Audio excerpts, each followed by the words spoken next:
केसी वेणुगोपाल जी, हरीश चौधरी जी, जीतू पटवारी जी, उमंग सिंघार जी, मध्य प्रदेश के सीनियर नेता,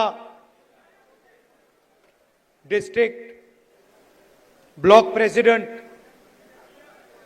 पार्टी के हमारे कार्यकर्ता, आप सबका यहां बहुत बहुत स्वागत, नमस्कार।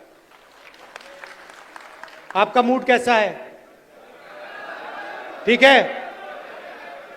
तो आज मैं आपको दो तीन चीजें कहना चाहता हूं। सबसे पहले, विचारधारा की लड़ाई चल रही है। एक तरफ कांग्रेस पार्टी है, हमारा कॉन्स्टिट्यूशन है, और दूसरी तरफ बीजेपी और आरएसएस जो इसको मानती नहीं है और इसको खत्म करना चाहती है। हिंदुस्तान की सारी संस्थाओं को, इंस्टीट्यूशंस को उन्होंने पकड़ लिया है। हर संस्था में उन्होंने अपने लोग डाले हैं और देश को आस्ते आस्ते देश का वो गला घोट रहे हैं। तो पहली लड़ाई संविधान की है।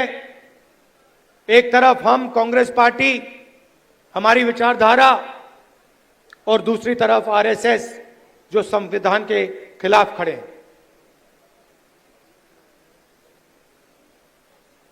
दूसरी लड़ाई सामाजिक न्याय की। जीतू ने कहा, जाति जनगणना के बारे में बोला। पार्लियामेंट हाउस में, लोकसभा में मैंने देश से वायदा किया था कि कुछ भी हो जाए, जाति जनगणना लोकसभा और राज्यसभा में पास होगा।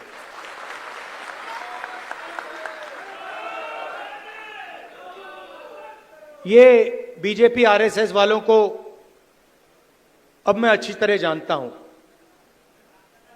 इन पर थोड़ा सा दबाव डालो, थोड़ा सा धक्का मारो, डर के भाग जाते हैं ये लोग। जैसे उधर से ट्रंप ने एक इशारा किया, फोन उठाया, कहा मोदी जी क्या कर रहे हो?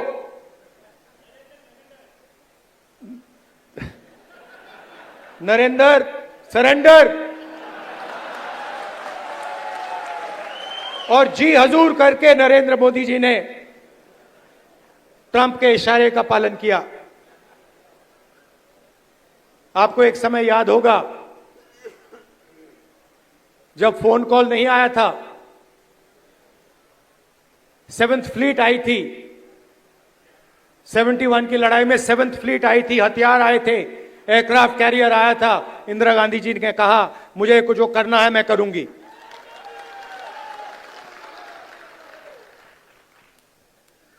ये फर्क है, इनका कैरेक्टर है। ये सारे के सारे ऐसे हैं। आजादी के समय से सरेंडर वाली चिट्ठी लिखने की आदत है। एक सेकंड में थोड़ा सा दबाव पड़े, भैया ये लो। हाँ, तो ये इनका कैरेक्टर है। कांग्रेस पार्टी सरेंडर नहीं होती है। गांधी जी, जवाहरलाल नेहरू, सरदार पटेल, ये सरेंडर वाले लोग नहीं हैं। ये सुपर पावर से लड़ने वाले लोग हैं।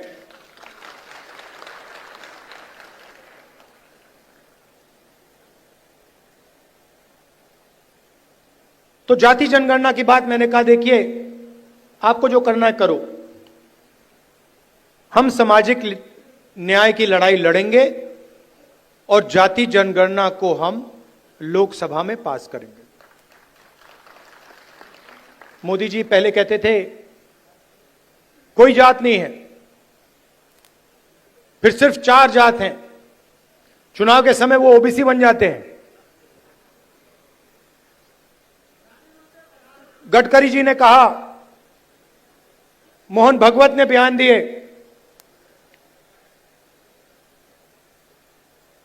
थोड़ा सा दबाव पड़ा, एकदम सरेंडर हो गए। मगर मैं इनको जानता हूं,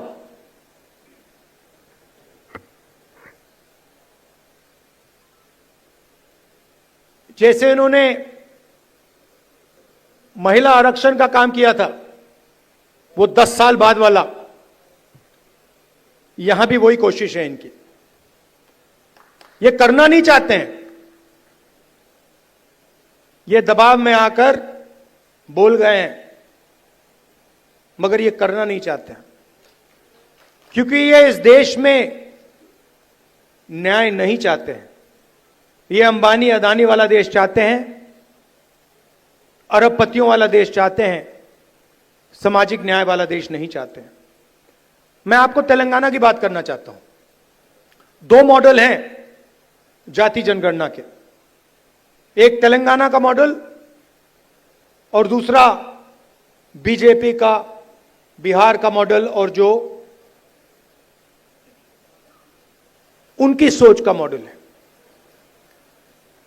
तेलंगाना में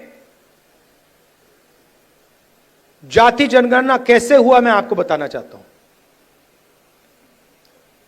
बिहार में बंद कमरे में सवाल चुने गए, ब्यूरोक्रेट्स ने सवाल चुने, बिना किसी से पूछे, बिना जनता से बातचीत किए, बिना दलितों से पूछे, बिना पिछड़ों से पूछे, बिना अति पिछड़ों से पूछे, बिना जनरल कास्ट से पूछे, बिना माइनॉरिटी से पूछे, बंद कमरे में 3-4 सवाल लिखे, जाति जनगणना कर दिया। तेलंगाना में हमने लाखों लोगों से सवाल पूछा, दलितों के संगठनों से, आदिवासी के संगठनों से, उनके नेताओं से, और हमने उनसे पूछा कि देखिए, हम जाति जनगणना करने जा रहे हैं, सर्वे करने जा रहे हैं, आप इस सर्वे में कौन से सवाल चाहते हो। 3.5 लाख लोगों ने हमारी प्रोसेस में एक साथ मिलकर सवाल निकाले, और उसके बाद बिहार में सेल्फ रिपोर्टिंग था। अगर आप बोलना चाहते हो तो बोलो, नहीं बोलना चाहते हो तो नहीं बोलो। तेलंगाना में हर व्यक्ति, हर परिवार के घर में सरकार के ऑफिसर्स गए और उन्होंने उनसे सवाल पूछे। नतीजा मैं आपको बताना चाहता हूं। जाति जनगणना में क्या पता लगा? तेलंगाना का जो कॉर्पोरेट स्ट्रक्चर है, प्राइवेट सेक्टर है, आप हैरान हो जाओगे। तेलंगाना का जो प्राइवेट स्ट्रक्चर है, प्राइवेट सेक्टर है, सीईओज, सीनियर मैनेजमेंट, कंपनी के मालिक, इन सब की लिस्ट में आपको एक दलित, एक आदिवासी, एक पिछड़ा वर्ग का व्यक्ति नहीं मिलेगा। यह सच्चाई है। तेलंगाना में जो भी कॉन्ट्रैक्ट सरकार देती है, सारे के सारे कॉन्ट्रैक्ट्स 5% लोगों को मिलते हैं। उसमें ना कोई दलित है, ना कोई आदिवासी है, ना कोई पिछड़े वर्ग का व्यक्ति है। यह सच्चाई है। हम कहते हैं हम सुपर पावर बनना चाहते हैं। दलितों की आबादी 15%, पिछड़ों की आबादी कम से कम 55%, आदिवासियों की आबादी 9%, माइनॉरिटीज 15%, सब जोड़ लो 90% बनता है। इनकी भागीदारी नहीं है। और वही चुने हुए अमीर लोगों को सारा का सारा दिया जाता है। उसी लिस्ट में कॉर्पोरेट सेक्टर की लिस्ट निकालो, बड़े बड़े ब्यूरोक्रेट्स की लिस्ट निकालो, उसमें आपको गरीब जनरल कास्ट का भी कोई नहीं मिलेगा। यह सच्चाई है। मजदूरों की लिस्ट निकालो, उबर ड्राइवर्स की लिस्ट निकालो, जो खाना डिलीवर करते हैं उनकी लिस्ट निकालो, और उसमें आपको पिछड़ा वर्ग, दलित, आदिवासी सब मिलेंगे। दो हिंदुस्तान बन रहे हैं, एक 90% का और दूसरा चुने हुए लोगों का 5-7% का। बड़ी बड़ी बातें होती हैं सुपर पावर बनेंगे, ऐसे कोई सुपर पावर नहीं बनता है। जब तक हम हर हिंदुस्तानी की शक्ति का नहीं प्रयोग करेंगे तो ये देश सुपर पावर छोड़ो आगे नहीं जा सकता है। यह सच्चाई है। जो भी सपने देखने देख लो, कभी नहीं हो सकता। हिंदुस्तान जब ही आगे बढ़ता है जब इस देश की पूरी शक्ति का प्रयोग होता है, जब सब लोगों को लगता है कि हमारी भी भागीदारी है, हमारा भी भविष्य है, हम भी आगे जा सकते हैं। आप मीडिया देखो, पूरी लिस्ट निकाली मैंने, मालिकों की लिस्ट, रिपोर्टर्स की लिस्ट, एंकर्स की लिस्ट। मुझे दलित एंकर का नाम बता दो, मुझे पिछड़े वर्ग के एंकर का नाम बता दो, मुझे आदिवासी एंकर का नाम बता दो, नेशनल मीडिया में बता दो कौन है, मुझे बता दो। जुडिशियल सिस्टम में जाओ, वहां आपको 90% नहीं मिलेंगे। मीडिया में आपको अंबानी जी की शादी दिख जाएगी, डांस गाना दिखेगा, मगर किसान भूखा मर जाए, मजदूर मर जाए, कभी नहीं दिखाई देगा। और पूरा का पूरा धन 2-3 लोगों के हाथ में जा रहा है। डिफेंस की इंडस्ट्री देखो, वहां आपको अदानी दिखेगा। छत्तीसगढ़ में माइनिंग देखो, वहां आपको अदानी मिलेगा। अदानी की सड़कों पे चलो, इंफ्रास्ट्रक्चर भी उसका, सीमेंट भी उसका, और कोई है ही नहीं। मतलब इन 2-3 लोगों को छोड़कर ऐसा लगता है कि इस देश में कोई बिजनेस वाला रहा ही नहीं। उधर अमेरिका में केस लगा हुआ है अदानी के खिलाफ, मगर हिंदुस्तान में जो भी ये करना चाहता है कर सकता है। क्यों? नरेंद्र मोदी का दोस्त है।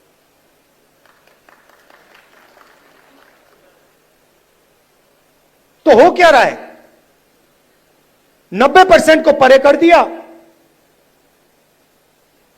गरीब जनरल कास्ट को परे कर दिया, और सारे के सारे बिजनेस यही 5-6 लोगों को दे रखे हैं। नाम आप जानते हो। और ये क्या करते हैं? आप मुझे बताओ, अदानी बनाता क्या है? अदानी पूरा का पूरा चाइना का माल हिंदुस्तान में बेचता है।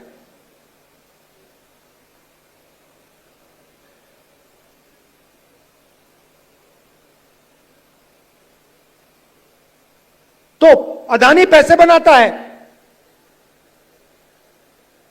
अंबानी पैसे बनाता है, और चाइना अपना माल हिंदुस्तान में बेचता है। यह फोन जो है, यह अदानी अंबानी जैसे लोग बेचते हैं हिंदुस्तान में, मगर इस फोन से चाइना के युवा को रोजगार मिलता है, हिंदुस्तान के युवा को रोजगार नहीं मिलता है। वो सब कुछ बनाते हैं, शर्ट, पैंट,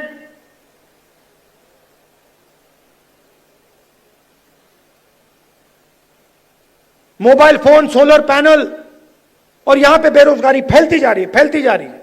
जहां भी देखो, आप किसी भी युवा से पूछो, भैया क्या करते हो? कुछ नहीं करते हैं। क्या काम करते हो? नहीं, कुछ नहीं करते हैं।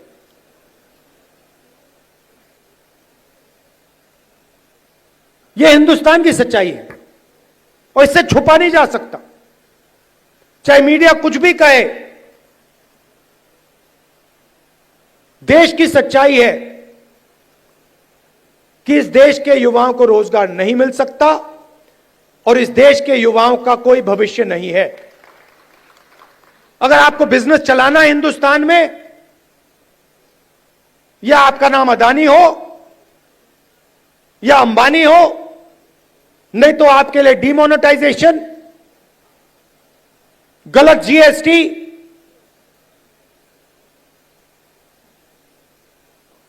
या फिर आप उनके लिए जाके काम करो। जाति जनगणना पूरे देश को दिखा देगा इस देश में किस प्रकार से अन्याय हो रहा है, किसको फायदा मिल रहा है, किसको नहीं मिल रहा है। किसी को चोट लगती है, आपका कभी फ्रैक्चर हुआ है? फ्रैक्चर हुआ है, डॉक्टर ने आपको सबसे पहले क्या बोला? सबसे पहले बोला देखो भैया दिखा दो, एक्सरे करा दो।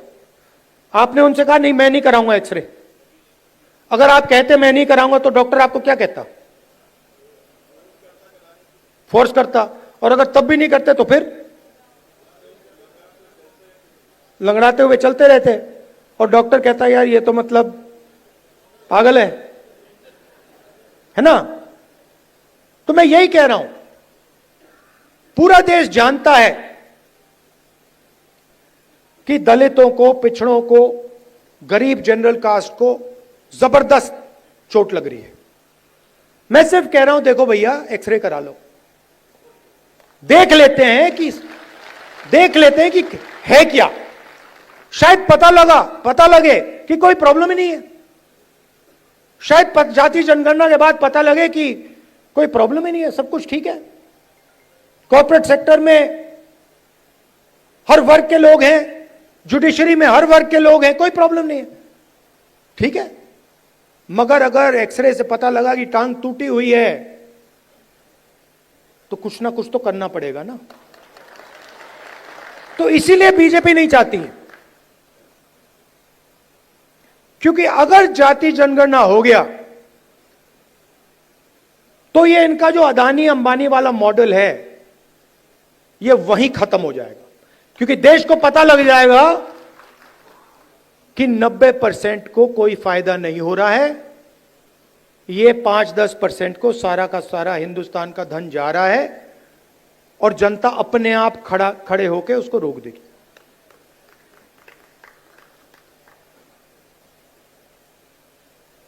ये लड़ाई चल रही है। और तेलंगाना मॉडल जो है वो जाति जनगणना करने का सही मॉडल है। तो हम जो चाहते हैं, जो जाति जनगणना होगा, चाहे मोदी करे या कांग्रेस पार्टी करे, वो तेलंगाना मॉडल वाला जाति जनगणना होगा। थोड़ी सी मध्य प्रदेश की बात करता हूं। देखिए, यहां पे इस स्टेट में कांग्रेस की जो विचारधारा है, कांग्रेस के जो कार्यकर्ता हैं, कांग्रेस के विचारधारा के जो लीडर्स हैं,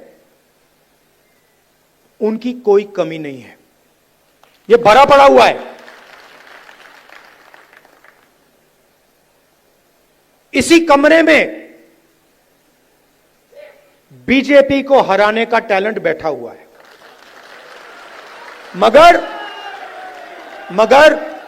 मगर आपके हाथ बंधे हुए हैं।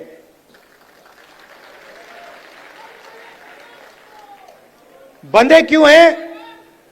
क्योंकि आपकी आवाज कांग्रेस पार्टी के संगठन में ठीक से नहीं सुनाई देती है।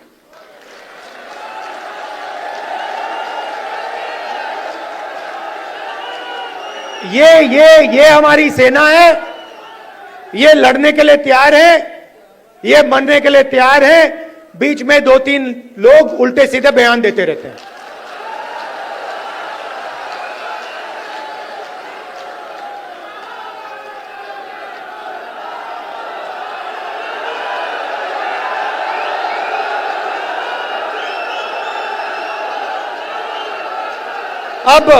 अब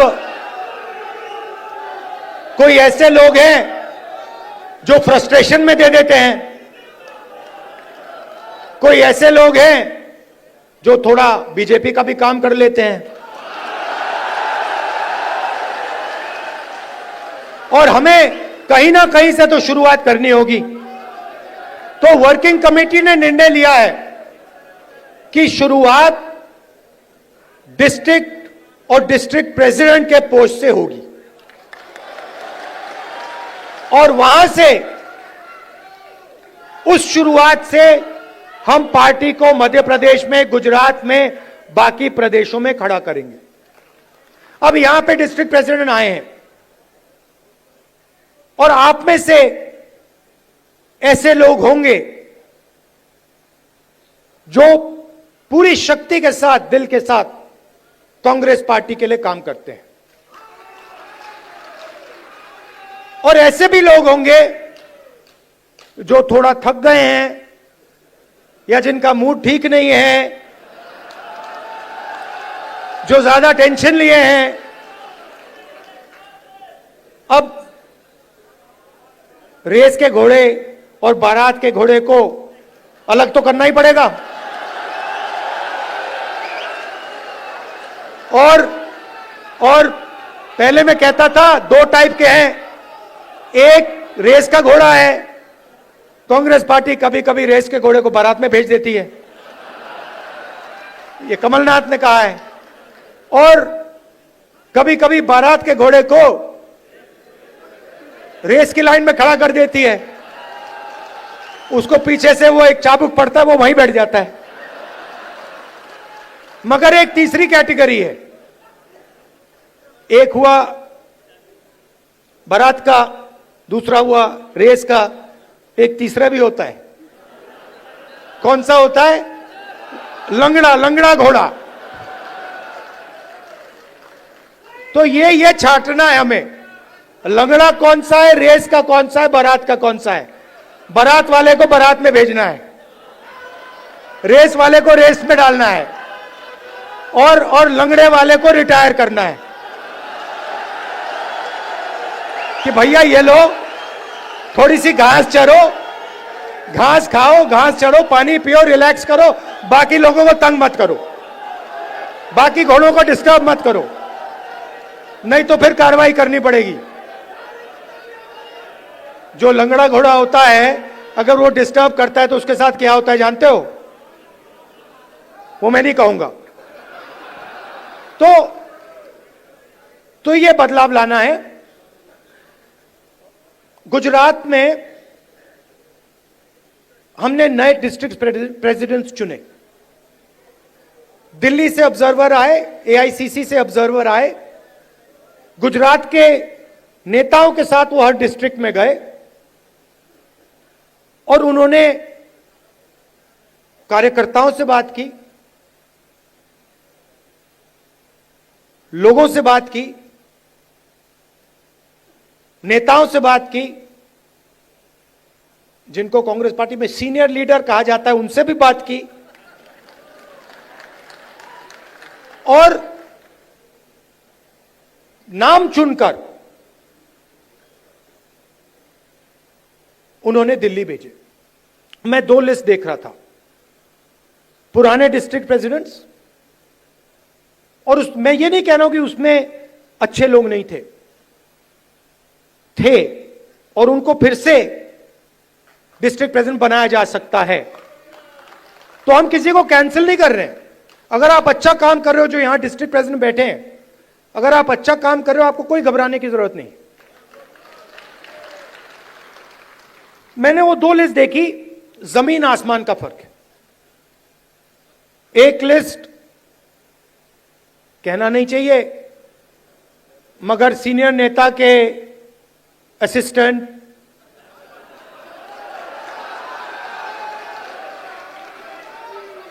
और दूसरी लिस्ट में पोटेंशियल फ्यूचर गुजरात की लीडरशिप। वही हम मध्य प्रदेश में करना चाहते हैं। और अगर हम ये नया बदलाव ला रहे हैं तो ये सिर्फ डिस्ट्रिक्ट लेवल पे नहीं रुक सकता है। ये एक कदम है। इसके बाद हम ब्लॉक और जो गांव तक का लेवल है, लोकल बॉडी का लेवल है, वहां भी जाएंगे। मगर मैं जो डिस्ट्रिक्ट प्रेसिडेंट बनेंगे, और सचमुच में इसी कमरे से बनेंगे, मैं आपको एक बात कहना चाहता हूं और आप अच्छी तरह सुनिए। जो लोग मध्य प्रदेश में कांग्रेस पार्टी के डिस्ट्रिक्ट प्रेसिडेंट्स बनेंगे, वो ही इस पार्टी को मध्य प्रदेश में भविष्य में चलाएंगे। कैसे? जो नया डिस्ट्रिक्ट प्रेसिडेंट बनेगा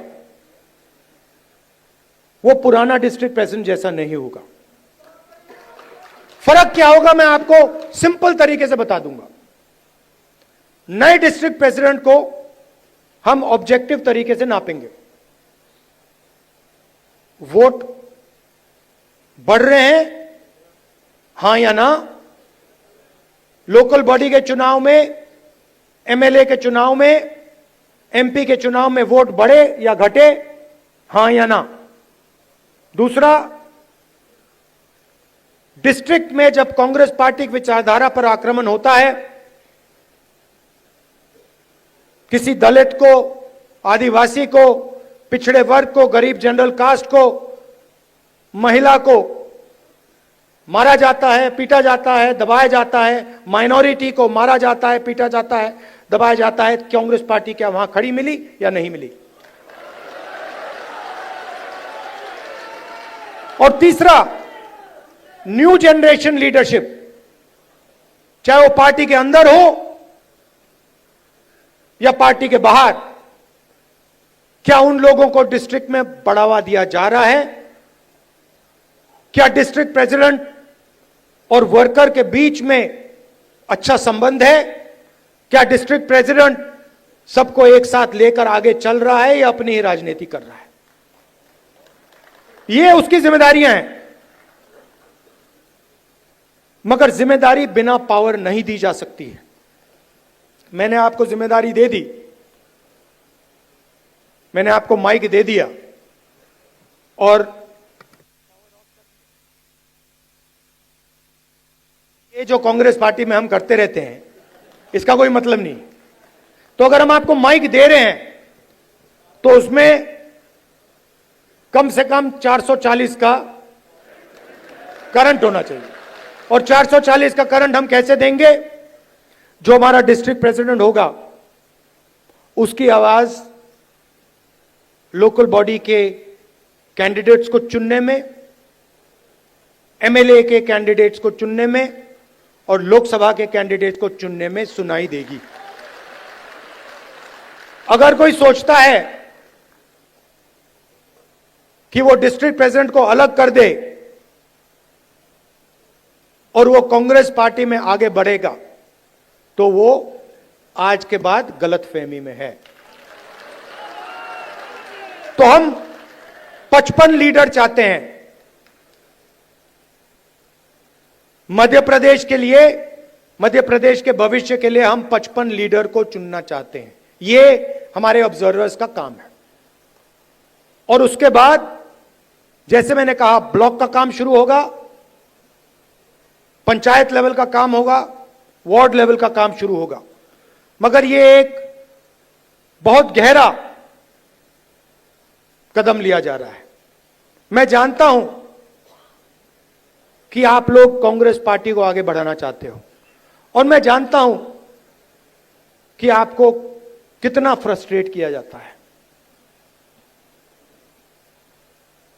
मैं यहां आपको यह बताने आया हूं कि मैं आपके साथ खड़ा हूं, और जो भी कांग्रेस पार्टी की विचारधारा की रक्षा करेगा, जो भी कांग्रेस पार्टी को मध्य प्रदेश में बढ़ाने की कोशिश करेगा, उसके साथ मैं खड़ा मिलूंगा।